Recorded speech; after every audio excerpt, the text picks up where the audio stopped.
నమస్కారం అండి. Mirai Mirai ఇప్పటివరకు గ్లిమ్స్ టీజర్స్ అయితే మంచి పాజిటివ్తో అయితే దూసుకెళ్తుంది టీము.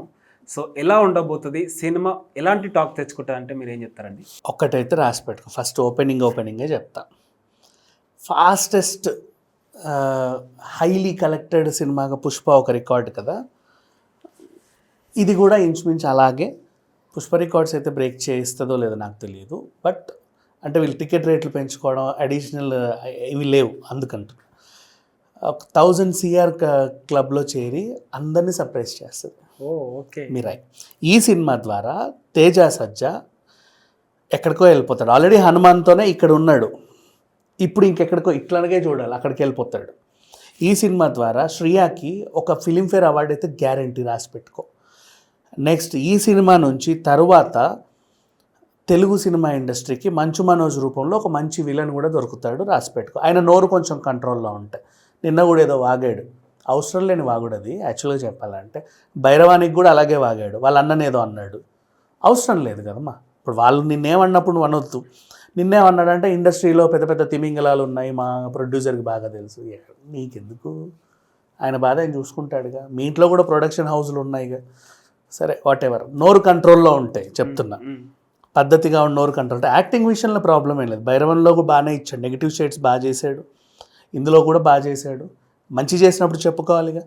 సో తెలుగు ఇండస్ట్రీకి ఇంకో మంచి విలన్ దొరుకుతాడు, అవుట్ అండ్ అవుట్. ఇది రాసి పెట్టుకో. విచిత్రం ఏంటో తెలుసా, ఎప్పుడైతే జగపతి బాబు విలన్ అయ్యాడో అందరికీ సర్ప్రైజ్. ఈ సినిమాలో జగపతి బాబు ఉండే ఆయన పాజిటివ్, ఈయన నెగిటివ్, అదేంటో వింత. అండ్ ఆల్రెడీ ట్రైలర్లో చెప్పారు 9 గ్రంథాలను కాపాడాలి, లేదంటే గంగా నదిలో పారేది నెత్తురే అని. అండ్ నీళ్ళల్లో ఒక బాలుడిని అలా చూపించారు, అదేంటో కొంచెం ఎమోషనల్గా టచ్ అయింది చాలామందికి.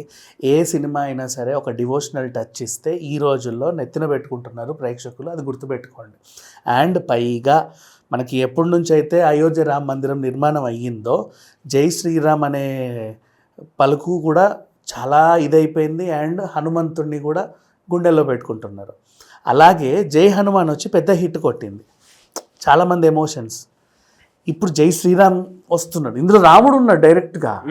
అండ్ రాముడి పాత్రలో కనిపించింది మహేష్ బాబు అని కొందరు, కాదు ఆయనని కొందరు, కాదు ఈయనని కొందరు, వాళ్ళని కొందరు, ఎవరి ఎస్టిమేషన్స్ వాళ్ళవి. అండ్ లాస్ట్లో ఫస్ట్లో టీజర్లు చూపించినట్టు నడుస్తుంటే వానరులు దండం పెడతారు కదా, అది రాముడే అని తెలిసిపోయింది మొత్తానికి. సో డివోషనల్ టచ్ ఇస్తే ఈ కాంతారా నిన్ను ఎప్పుడు డిసప్పాయింట్ చేయలేదు, హనుమాన్ డిసప్పాయింట్ చేయలేదు, ఈ సినిమా కూడా డిసప్పాయింట్ చేయదు 100%. 1000 కోట్లు అయితే ఈజీగా తీస్తుంది. ఎందుకు చెప్పనా, రిలీజ్ చేసే సంస్థలు హిందీలో ధర్మ, తమిళనాడులో ఏజియన్, ఇటు హోంబలే, మలయాళంలో మన గోకులం.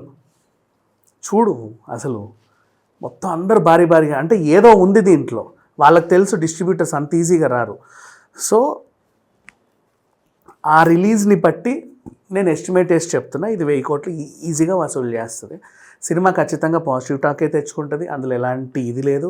ఇకపోతే బ్యాక్గ్రౌండ్ మ్యూజిక్ గురించి మళ్ళీ మాట్లాడుకోవాలి. హనుమాన్ సినిమాని నిలబెట్టింది బ్యాక్గ్రౌండ్ మ్యూజిక్కే మోస్ట్లీ. ఇప్పటికీ ఆ పాటలు ఎలా అంటే మనము వినాయక మండపాల్లో అక్కడిక్కడ వేసుకోవడం, రెగ్యులర్గా వింటూ ఉంటాం చూడు కొన్ని భక్తి పాటలు, బండ్లో వెళ్తూ కానీ, లేదా పొద్దున్న 6 గంటలకు అలా పెట్టుకుంటాం చిన్న సౌండ్తో. అట్లా ఈ రోజు వరకు కూడా అది ఒక ఇదైపోయింది వినడం. హనుమాన్ చాలీసా రెగ్యులర్గా వినడం వేరు, ఈ సినిమా ద్వారా వినడం వేరు. సేమ్ లాగానే ఇందులో పాటలు కూడా నెక్స్ట్ బాగా ట్రెండ్ అవుతాయి. ఆ రేంజ్ మ్యూజిక్ అయితే ఇచ్చారు. టోటల్ యూనిట్ అంతా కష్టపడి పనిచేసింది. అండ్ ఈ అబ్బాయి నిర్మాతల హీరో, సో అంత సీనియర్ నిర్మాత. ఆయన next cinema Garividi Lakshmi. So ఇది అఫ్కోర్స్ అంత సీనియర్ నిర్మాత అయినా వీళ్ళు ప్రమోషన్స్ బాగా చేసుకోవచ్చు. కాకపోతే ఏంటంటే తేజ సజ్జ ఒక్కడే తిరుగుతున్నాడు. మొన్న బిగ్ బాస్ అగ్ని పరీక్షకి వెళ్ళాడు, తర్వాత ఇంకో షో, ఈ పండగలకి వినాయక చవితి షోలు ఏ వచ్చినా సరే ప్రతిదీ యూటిలైజ్ చేసుకుంటూ అపియరెన్స్ ఇస్తున్నాడు, తన సినిమాని రిప్రజెంట్ చేస్తున్నాడు. ఇట్లాంటి హీరో దొరికితే ఏ నిర్మాత అయినా సరే చక్కగా కంటి మీద హ్యాపీగా కునికేసుకోవచ్చు. ఎందుకంటే సినిమాకి పెట్టింది రాబడతారు ఖచ్చితంగా, అంటే ప్రాణం పెట్టి పనిచేస్తున్నారు కాబట్టి ఈ సినిమా ఖచ్చితంగా హిట్. ఓకే, మీరు తేజ గారి గురించి చాలా బాగా చెప్పారు కదా, ఒక్కసారి తేజ గారి జర్నీ గురించి కూడా డిస్కషన్ చేద్దాం. ఎందుకంటే నాకు నిజంగా తెలియదు ఆ అబ్బాయి జర్నీ. నేను ఎప్పుడెప్పుడో ఇంద్రాలో చూసిన తర్వాత చైల్డ్ ఆర్టిస్ట్గా చాలా చూసాము. సడన్గా మొన్న సమంత సినిమాలో ఓ బేబీలో సడన్ సర్ప్రైజ్, ఈ పిల్లడు హీరో అవ్వచ్చు కదా అనుకున్నాం. సార్ తమ్ముడులాగే ఉన్నాడు అనుకున్నాం. హనుమాన్లో ఇంకా పెద్ద సర్ప్రైజ్, ఆ మొహంలో ఇంకా లేతదనం తగ్గల.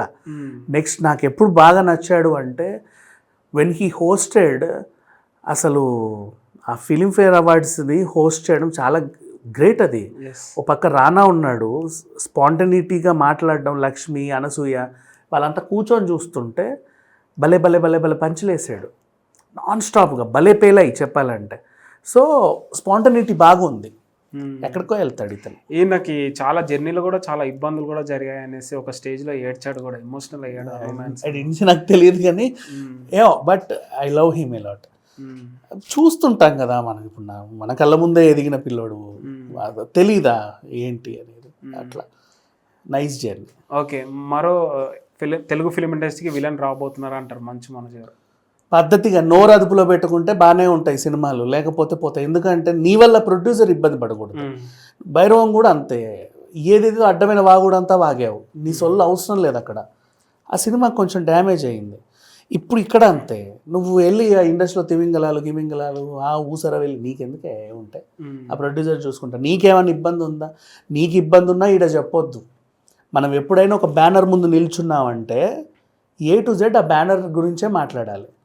సినిమా ఇలా ఉంటుంది, అలా ఉంటుంది, అలా చేసాం, ఇలా చేసాం, కష్టపడి పని చేసాం, అందరూ బాగా, ఒక మంచి పదని చెప్పాడు.